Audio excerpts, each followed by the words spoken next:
मारता था। हमारे इधर आके तलाक के बावजूद इधर आके मुझे मार के जाता था। क्या सीखा है जेल से? 9 माह में क्या सीख के आई हो? यही कि कैद तो कैद होती है, मेरे पीछे कोई नहीं गया, मेरी बहनें। फजीलत मेरे साथ इस टाइम मौजूद है, जिसके मुतल्लिक ये कहा गया कि फजीलत की बेल हो गई है, वो बाहर आ गई है, जबकि जावेद जो है वो अब भी जेल में मौजूद है। फजीलत, क्या कहानी है? क्या हुआ था आज से 1 साल पहले जो कत्ल हुआ था, उसकी क्या कहानी है? वो मुझे मारता था। मारता था? जी, मैंने जब शादी की थी उसने अपने जो मेरे साथ शादी की थी, जबरदस्ती शादी की थी। वो कैसे? जबरदस्ती शादी कैसे होती है? अपने आप को ना हमारे घर में गया था, उधर चाकू से अपने आप को मारा था। मेरे भाई और अब्बू जान को अंदर करवाया था। फिर कहता था तब जब आप निकाह करोगे ना, फिर मैं आप मसल के आपके भाई को और अब्बू को निकलाऊंगा। फिर उन्होंने निकाह किया। निकाह करने के बाद उसने ना मेरे अब्बू जान ने ना स्टाम्प लिखा दिया कि आप हमारे लिए मर गए और हम तुम्हारे लिए मर गए, तुम उधर ही जीना उधर ही मरना। बाद में जब मैं गई उधर तो उसी दिन से मुझे मारता था, रोज़ाना मारता था। कभी मेरे कान पकड़ाता था, कभी मुझे मारता था। ये मेरा सर फाड़ दिया, 8 टांके लगे थे मेरे। फिर यहाँ से डिवोर्स हो गई थी, फिर कहीं और शादी की थी आपने? इधर से मैंने वहाँ पे कितनी देर रही थी आप? 5 दिन।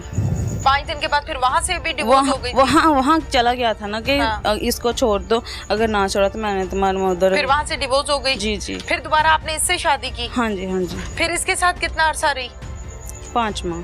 फिर दोबारा 5 माह रही? जी। तो फिर ये कत्ल कैसे हुआ? क्या मामला था? ये मारपीट की वजह से? मेरी वजह से। क्या वजह? क्या मुझे मारता था, पीटता था। जब मैंने कहा शायद अब सुधर गया हो, मैंने इस वजह से, बच्ची की वजह से मैंने शादी की कि बच्ची अपना माँ प्यो अपना ही होता है, कोई किसी को नहीं पालता।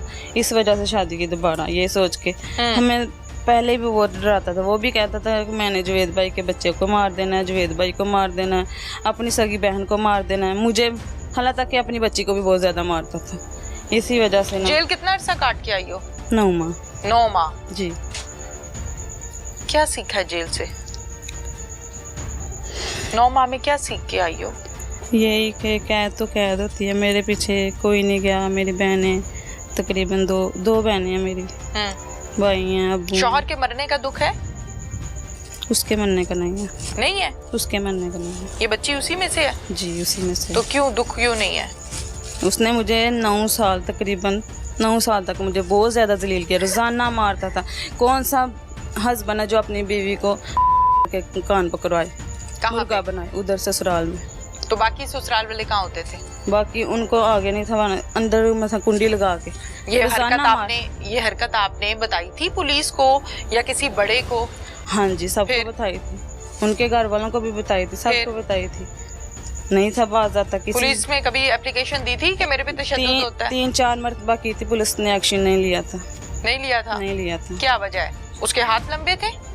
पता नहीं, वो बदमाश बना हुआ था। इधर भी हमारे इधर आके तलाक के बावजूद इधर आके मुझे मार के जाता था। भाई मेरे खोते का काम करते थे, वो उधर होते थे, तो इधर आके तो मुझे। तो फिर उसके मरने का दुख नहीं है आपको? मुझे नहीं है। मेरे साथ बहुत ज्यादा जुल्म हुआ है, मेरी बच्ची के साथ। और मेरे जावेद ने उसको मार दिया? भाई ने नहीं मारा। किसने मारा? हमें नहीं पता, हम मेरे साथ में लड़ाई कर। अब जावेद के बच्चे मर गए हैं? जी। 2 जी। बेटे? जी। बेटियां कितनी है? 3 बेटियां हैं। अब इन बच्चों के मरने का दुख है? जी, बहुत ज्यादा जुल्म किया उसने। उसी के बड़े भाई ने किया। तो बहुत ज्यादा जुल्म किया। बच्चों का कोई कसूर नहीं था, बच्चे तो मासूम थे, उनका कोई कसूर नहीं था। हम अपनी सजा भुगत रहे थे ना। मैं कौन सा अभी पूरी जमानत में आ गई थी, मैं तो अभी आई थी तकरीबन। मेरे अब्बू जान ने पैसे लगाए, जमानत हुई है, आरजी जमानत हुई है, तो कोई बात नहीं। मैं आई थी मुझे मार देते। बच्ची तो मेरे वैसे भी रुल रही थी, कभी उधर कोई नहीं था रखता। तो मैं तो उधर जैसे जेल में हर टाइम रोना होता है, हर टाइम रोना। जब कोई घर से ना जाए, पीछे कोई ना जाए, तो घर वालों को भी ज़्यादा होता है कि मेरे घर वाले क्यों नहीं आ रहे पीछे, क्या वजह। तो अभी कैद है, तो अभी मैं यही अपील करना चाहती हूँ। सारा दिन कैसे गुजरता था जेल में? बस रो दो के, उधर का खाना भी नहीं था ठीक, तो और तो बस 24 घंटे कभी बच्ची की याद आती, रोने लग पड़ती, कभी घर वालों की। मुलाकात के लिए कौन आता था? मेरे पीछे कोई नहीं गया, 9 माह मेरे पास कोई नहीं गया। 9 माह कोई मुलाकात करने नहीं ना आया? नारवल गए ना इधर कोई आया, मेरे पास कोई। अब मैं 2-3 मरतबा बस सारे तो बुरे नहीं हो सकते। एक माह बाद ना पहले अबू को मैंने कॉल की, अबू को बुलवाया कि अबू जाना मैं भी आपकी बेटी हूँ, आपकी बेटी आपकी जमी हुई हूँ, मेरे पे तरस खाओ, मुझे निकलवा लो, मेरी बच्ची जलील हो रही है। तो फिर अबू मेरे ने जमानत रखवाई है, वकील की जमानत करवाई, जमानत पे मैं अभी बाहर आई हूँ। और 2 कत्ल हो गए जी मेरी वजह से। वो कहते थे कि ये बाहर क्यों आई है, बाहर नहीं थी आनी चाहिए, उधर ही मार के आती। आखिर मेरी भी बच्ची थी, मैं उसके बगैर कैसे रहती। वो इधर जलील हो रही थी, मैं उधर जलील हो रही थी। एक मिनट मैंने कहा है, बात कर रहे हैं, 1 मिनट। अब्बू गलत बयान दे रहे हैं जी। ਇਹ ਬੱਚੀ ਤੁਹਾਡੇ ਕਹਿਣੇ ਚ ਨਹੀਂ ਸੀ? ਇਹਨੇ ਮੈਨੂੰ ਆਖਿਆ ਮੈਂ ਵਡਾਲੇ ਵਿਆਹ ਕਰਾਉਣਾ, ਖੀਰ ਮੈਂ ਕਿਹਾ ਹੁਣ ਮੈਂ ਇਹਨੂੰ ਵੱਢ ਛੱਡਾਂ, ਮੈਂ ਫਿਰ ਫਾਇਰ ਲੱਗ ਜਾਵਾਂਗਾ। ਮੈਂ ਫਿਰ ਹਥਿਆਰ ਫੁੱਟ ਛੜੇ, ਮੈਂ ਕਿਹਾ ਜਾ ਧੀਏ ਮੌਜ ਲਾ ਜਿੱਥੇ ਮਰਜ਼ੀ ਕਰ। ਬਾਬਾ ਜੀ ਇਹ ਵੱਟੇ ਸੱਟੇ ਦੀ ਸ਼ਾਦੀ ਤੁਸੀਂ ਕੀਤੀ ਸੀ? ਨਹੀਂ ਜੀ, ਉਹ ਇਹਨਾਂ ਨੇ ਆਪੇ ਹੀ ਕੀਤਾ। ਬਾਬਾ ਜੀ ਇਹ 9 ਮਹੀਨੇ ਜੇਲ੍ਹ ਕੱਟ ਕੇ ਆਈ ਹੈ ਹਾਂਜੀ। ਤੁਹਾਡੀ बेटी, ਹਾਂਜੀ, ਤੇ ਤੁਸੀਂ ਮਿਲਣ ਨਹੀਂ ਗਏ 9 ਮਹੀਨੇ? 2-3 ਵਾਰੀ ਗਿਆ ਮੈਂ। आप कह रही हैं मुझे कोई नहीं मिलने आया। मैंने कहा 1 माह पहले 2 मरतबा गया, फिर मैंने कहा कि मेरे अब्बू जान जमानत करवा दें, इतनी देर हो गई है कि आप मेरे पीछे नहीं आए। अस्सलाम वालेकुम जी। वालेकुम सलाम। क्या हाल है आपका? बेटा ठीक हो? मैं बिल्कुल ठीक ठाक। बाबा जी ठीक ठाक हैं? बिल्कुल। बाबा जी क्या नाम है? मोहम्मद अनवर। मोहम्मद अनवर। जी। बाबा जी कितने बच्चे हैं आपके? आपके 3 बच्चे 3 बच्चे। 3 बेटे और 3 बेटियां। हाँ जी। बाबा जी ये जो बच्चे दुनिया से चले गए, मासूम छोटे छोटे बच्चे, हाँ जी। क्या बना, क्या कहानी है? ਇਹ ਜੀ 2 ਵਜੇ ਦਿਨੇ ਆਇਆ ਉਹਨਾਂ ਦਾ ਮਾਮੂ, ਆਣ ਕੇ ਤੇ ਮੰਜੀ ਤੇ ਲੇਟਿਆ, ਤੇ ਜਿਹੜੀ ਮੇਰੀ ਨੂੰਹ ਸੀ ਉਹ ਸ਼ਹਿਰ ਗਈ ਸੀ। ਉੱਥੋਂ ਜਦੋਂ ਉਹ ਆਈ ਆ ਤੇ ਇੱਥੇ ਕਿਤੇ ਉਹਨਾਂ ਦਾ ਟਾਕਰਾ ਹੋਇਆ ਵਿਹੜੇ 'ਚ। ਮੈਂ ਬੱਚਿਆਂ ਨੂੰ ਖੜਨ ਲੱਗਾ ਦਰਮਾਨ, ਉੱਥੇ ਮੇਲਾ 'ਚ, ਤੇ ਮੈਂ ਇਹਨਾਂ ਨੂੰ ਉੱਥੇ ਖੜਨ ਲੱਗਾ। ਉਹਨਾਂ ਆਖਿਆ ਬੱਚੇ ਸਕੂਲੇ ਜਾਂਦੇ ਨਾ, ਇਹ ਕਿਸ ਤਰ੍ਹਾਂ ਤੂੰ ਖੜਨੇ? ਨਹੀਂ ਅਸੀਂ ਸ਼ਾਮ ਨੂੰ ਆ ਜਾਵਾਂਗੇ। शाम को कोई नहीं आए, अगर सुबह उन्होंने 1 मिनट इधर आए जरा आप। आप गलत 1 मिनट मैंने कहा है, बात कर रहे हैं, 1 मिनट। अब्बू गलत बयान दे रहे हैं जी। अब्बू अब को अभी क्या- मेरी घरों में काम कर रही है इस टाइम, मेरे भाईजान उधर जेल में है, मैं भी उधर से आई हूँ, तो वो काम करने के लिए गई थी, बच्चे घर में अकेले थे, वो दूसरी भाभी नहीं थी ना घर नहीं तो अब्बू भी यही कह रहे हैं कि घर नहीं थी। जी। वो तो गलत क्या कह रहे हैं? वो कह रहे हैं कि भाभी आई उसका टकरा नहीं था हुआ, उसे पता भी नहीं था कहाँ जी बाबा कहाँ जी। लेके जा- फिर ਇਹਨੇ ਰਾਤ ਦੇ ਪਛਾਣ ਨੂੰ ਬੱਚੇ ਘਰ ਆ ਜਾ, ਬੱਚੇ ਘਰ ਸ਼ਾਮ ਨੂੰ ਆਏ ਨੇ, ਖੂਨ ਕੀਤਾ ਉਹਨਾਂ ਕੋ, ਖੂਨ ਬੰਦ ਕਰ ਛੜਿਆ ਉਹਦੇ ਭਰਾ ਨੇ। ਜਿਹੜਾ ਖੂਨ ਬੰਦ ਕਰ ਛੜਿਆ ਤੇ ਰਾਤ ਇਹਨੂੰ ਨੀਂਦਰ ਨਾ ਪਈ। जाहिर है। ਸੁਬਾਹ ਇਹਨੇ ਖੂਨ ਕੀਤਾ ਤੇ ਉਹਨੇ ਫਿਰ ਬੰਦ ਕਰ ਛੜਿਆ ਮੋਬਾਈਲ।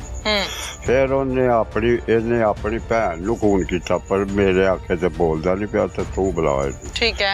ਉਹਨੇ ਫਿਰ ਖੂਨ ਕੀਤਾ ਤੇ ਉਹਨੂੰ ਆਖਣ ਲੱਗਾ ਮੈਂ ਬੱਚੇ ਮਾਰ ਕੇ ਤੇ ਸੁੱਟ ਆਇਆ ਲੰਬੜਾਂ ਦੀ ਪੈਲੀ, ਆਪਣੀਆਂ ਪੈਲੀਆਂ ਦੇ ਕੋਲ ਜਿਹੜੀ ਲੰਬੜਾਂ ਦੀ ਪੈਲੀ ਆ, ਉੱਥੇ ਮੈਂ ਸੁੱਟ ਆਇਆ, ਜਾ ਕੇ ਲੈ ਆਓ। अच्छा जी। ਉਹ ਫਿਰ ਇਸ ਤਰ੍ਹਾਂ ਹੋਇਆ। ਪਰ ਇੱਥੇ ਇਹਦੀ ਮਾਂ ਮੈਂ ਸਾਰੇ ਫਿਰ ਨੱਸ ਪਏ, ਜੋ ਪਤਾ ਲੱਗਾ ਵੀ ਬੱਚੇ ਉੱਥੇ ਸੁੱਟ ਆਏ, ਖੂਨ ਜੋ ਹੋ ਗਿਆ ਉਹਦੇ ਜਿਹੜੀ। ठीक है। ਜਦੋਂ ਵੇਖਿਆ ਤੇ ਫਿਰ ਉੱਥੇ ਪੁਲਿਸ ਪਹੁੰਚ ਗਈ। ਪੁਲਿਸ ਨੇ ਮੌਕਾ ਵੇਖਿਆ, ਮੈਂ ਵੀ ਵੇਖਿਆ, ਫਿਰ ਮੰਜੀ ਤੇ ਪਾ ਕੇ ਤੇ ਥਾਣੇ ਲਾਏ, ਜਿਹਦੇ ਵਿੱਚ ਮੁੰਡਾ ਫੜੋ ਗਿਆ ਤੇ ਜਿਹੜਾ ਉਹਦਾ ਪਿਓ ਉਹਦੀ ਫੜੋਇਆ, ਤੂੰ ਤੇ ਪਰਚਾ ਹੋਇਆ। ठीक है। ਮੈਂ ਇੰਨਾ ਕੁਝ ਵੇਖਿਆ। ਬਾਬਾ ਜੀ ਵੱਟੇ ਸੱਟੇ ਦੀ ਸ਼ਾਦੀ ਤੁਸੀਂ ਕੀਤੀ ਸੀ? ਵੱਡੇ ਬੱਚੇ ਜੀ? ਨਹੀਂ, ਵੱਟਾ ਸੱਟਾ ਤੁਸੀਂ ਕੀਤਾ ਸੀ? ਨਹੀਂ ਜੀ, ਉਹ ਇਹਨਾਂ ਨੇ ਆਪੇ ਹੀ ਕੀਤਾ, ਮੇਰੀ ਭਰਜਾਈ ਇਹ ਮੇਰੀ ਨੂੰਹ ਨੇ। ਆਪ ਹੀ ਕੀਤਾ ਹੈ? ਹਾਂ ਜੀ। ਨਹੀਂ ਤੁਸੀਂ ਵੱਡੇ ਹੋ ਨਾ, ਤੁਹਾਡਾ ਮਸ਼ਵਰਾ ਸ਼ਾਮਿਲ ਸੀ? मशवरा जदों पहला शादी की मेरे बच्चे जी हाँ। उदों कीता सी, जदों दूसरी वारी कीता मेरा कोई मशवरा नहीं। मैं इस कुड़ी नूं बुलांदा भी नहीं था, ये मेरे कहे ते नहीं चलदी। कौन? ए बच्ची ਇਹ ਬੱਚੀ ਤੁਹਾਡੇ कहने च नहीं सी? ਇਹਨੇ ਮੈਨੂੰ ਆਖਿਆ ਮੈਂ ਵਡਾਲੇ ਵਿਆਹ ਕਰਾਉਣਾ ਹੈ। ਅੱਛਾ। ਇਹਨੂੰ ਤਬੀਜ਼ ਦਿੱਤੇ ਦੇ ਹਨ, ਜਿਹੜੇ ਤਬੀਜ਼ ਹਨ ਉਹ ਇਹ ਨਹੀਂ ਬੋਲਦੇ, ਤਬੀਜ਼ ਬੋਲਦੇ ਹਨ। अच्छा जी। ਮੈਂ ਉਹਨੂੰ ਆ ਸਾਰੇ ਮਹੱਲੇ ਨੂੰ ਆਖਿਆ ਯਾਰ ਉਹਨੂੰ ਸਮਝਾਓ, ਇਹ ਨਹੀਂ ਸਮਝੀ। ठीक है। ਫਿਰ ਮੈਂ ਕਿਹਾ ਹੁਣ ਮੈਂ ਇਹਨੂੰ ਵੱਢ ਛੱਡਾਂ, ਮੈਂ ਫਿਰ ਫਾਇਰ ਲੱਗ ਜਾਵਾਂਗਾ। ਮੈਂ ਫਿਰ ਹਥਿਆਰ ਸੁੱਟ ਛੜੇ, ਮੈਂ ਕਿਹਾ ਜਾ ਧੀਏ ਮੌਜ ਲਾ ਜਿੱਥੇ ਮਰਜ਼ੀ ਕਰ। ਫਿਰ ਇਹਨੇ ਕਰ ਲਿਆ ਇਹਨਾਂ ਨੇ ਆਪਸ ਵਿੱਚ। फिर आप चले गई? ਹਾਂਜੀ ਮੈਂ ਇੱਥੇ ਨਹੀਂ ਰਹਿੰਦਾ, ਮੈਂ ਰਹਿੰਦਾ ਡੁੱਬਣ ਪੜੇ ਉੱਥੇ ਮੇਰਾ ਡਰ। आप एक मिनट चुप करें, मैं आपसे सवाल करूंगी, अभी आपने बोलना नहीं है ਤੇ ਬਸ जी। फिर आप चले गई सी? हाँ नहीं ਨਿਕਾਹ ਕਰਕੇ ਖੜੀ ਦੋਰਾ ਹੋ ਗਿਆ।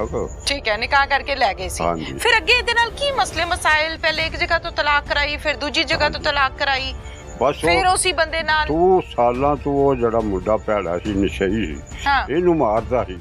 ਇਹਦੇ ਭਰਾ ਬਰਦਾਸ਼ਤ ਨਹੀਂ ਕਰਦਾ। ਮੈਂ ਤੇ ਇੱਥੇ ਆਉਂਦਾ ਜੇ ਮੈਂ ਡੁੱਬਣ ਬੋਲੇ ਨਾ।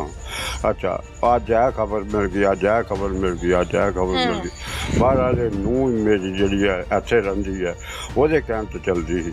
ਹੁਣ ਮੈਂ ਗਿਆ ਹਾਂ ਜ਼ਮਾਨਤ ਦੀ ਕਰਾਉਣ ਵਾਸਤੇ, ਤਾਂ ਆਖਣਗੇ ਤੂੰ ਮੇਰਾ ਅੱਬ ਹੈ। ਮੈਂ ਕਿਹਾ ਮੈਂ ਫਲਾਣੇ ਬੰਦੇ ਨੂੰ ਤੁਹਾਨੂੰ ਨਹੀਂ ਮਿਲਦਾ ਨਾ। ਇਹਨਾਂ ਆਖਿਆ ਅੱਬਾ ਮੇਰੇ ਮਨਜ਼ੂਰ ਆ, ਮੈਨੂੰ ਮੈਂ ਨਹੀਂ ਮਿਲਦੀ। ठीक है। अच्छा। कौन बंदा है वो कौन बंदा है जिसे आप रोकते हैं? ਹੁਣ ਅਚਾਨਕ ਇੱਕ ਹੋ ਗਿਆ ਕੰਮ ਮਰਨ ਮਰਾਉਣ ਵਾਲਾ, ਤੇ ਤਾਂ ਕਰਕੇ ਇੱਥੇ ਆਈ ਹੈ। ਨਹੀਂ ਤੇ ਮੈਨੂੰ ਡੁੱਬਣ ਬੜੇ ਮੇਰੇ ਕੋਲ ਰਹਿਣਾ ਸੀ, ਮੈਂ ਵੀ ਉੱਥੇ ਰਹਿਣਾ। ਬਾਬਾ ਜੀ ਉਹ ਕੌਣ ਬੰਦਾ ਹੈ ਜਿਹਦੇ ਨਾਲ ਤੁਸੀਂ ਮਨਾ ਕਰਦੇ ਸੀ? ਉਹ ਜਿਹਦਾ ਮੇਰੇ ਮੁੰਡੇ ਦਾ ਸਾਲਾ ਸੀ। ਅੱਛਾ, ਉਹਨੂੰ ਕਿਉਂ ਮਿਲਦੀ ਹੈ? ਹੁਣ ਨਹੀਂ ਮਿਲਦੀ। ਕਿਉਂ ਮਿਲਦੀ ਸੀ ਪਹਿਲੇ? ਉਹ ਤਬੀਜ਼ ਦਿੱਤੇ ਦੇ ਜੀ, ਤਬੀਜ਼ ਦਿੱਤੇ ਦੇ। ਤਵੀਜ਼ ਦਿਏ ਹੋਏ थे? ਹਾਂਜੀ ਇਹਨੂੰ ਕੁੜੀ ਨੂੰ ਤੇ ਇੱਕ ਮੇਰਾ ਮੁੰਡਾ ਤੁਹਾਨੂੰ। ਬਾਬਾ ਜੀ ਇਹ 9 ਮਹੀਨੇ ਜੇਲ੍ਹ ਕੱਟ ਕੇ ਆਈ ਹੈ ਹਾਂਜੀ। ਤੁਹਾਡੀ बेटी, ਹਾਂਜੀ ਤੇ ਤੁਸੀਂ ਮਿਲਣ ਨਹੀਂ ਗਏ 9 ਮਹੀਨੇ? 2-3 ਵਾਰੀ ਗਿਆ ਮੈਂ। आप कह रही हैं मुझे कोई नहीं मिलने आया। मैंने कहा 1 माह पहले 2 मरतबा गया, फिर मैंने कहा कि मेरे अब्बू जान जमानत करवा दें, इतनी देर हो गई है कि आप मेरे पीछे नहीं आए। नहीं, आपने तो कहा कि मुझे कोई मिलने नहीं मैंने आता आपसे था। अभी बोला है कि 1 माह पहले अब्बू मेरे पास आए हैं, फिर अब्बू ने वकील किया, फिर मेरी जमानत रखी है, फिर मैं बाहर आई हूँ। हम तो आपकी भाभी से बात करना चाह रहे थे, लेकिन वो घर से ही चले गई हैं। अब तो कह रही हैं अब कि क्या कहती हैं वो? जिसने ये काम किया ना उसके सगे भाई ने काम किया, करना नहीं चाहिए था। अब कह रही है वो सड़क में उसे खिलाड़ के वैसे गोली मारी जैसे मेरे बच्चों को जलील कर करके मारा ना, कोई नहीं था बचाने वाला ना। अब्बू तो उधर 9 माह हो गए उधर जेल में, तो हमें भी किसी को नहीं अब्बू जेल में? अच्छा, बाप उनका जावेद? जवेद। ठीक है। तो बहुत जुल्म किया, बच्चों के ऊपर ठुड्डे मारे हैं, उनके हाथ पांव बांधे हैं, रस्सियों से मारा है, पता नहीं क्या क्या किया, उसका कंधा तोड़ दिया है, बहुत जुल्म किया हमारे बच्चों पे। हमारे बच्चे मासूम थे, उनका कोई कसूर नहीं था। हम तो वैसे भी जेल भुगत रहे थे, सजा अपनी काट रहे थे।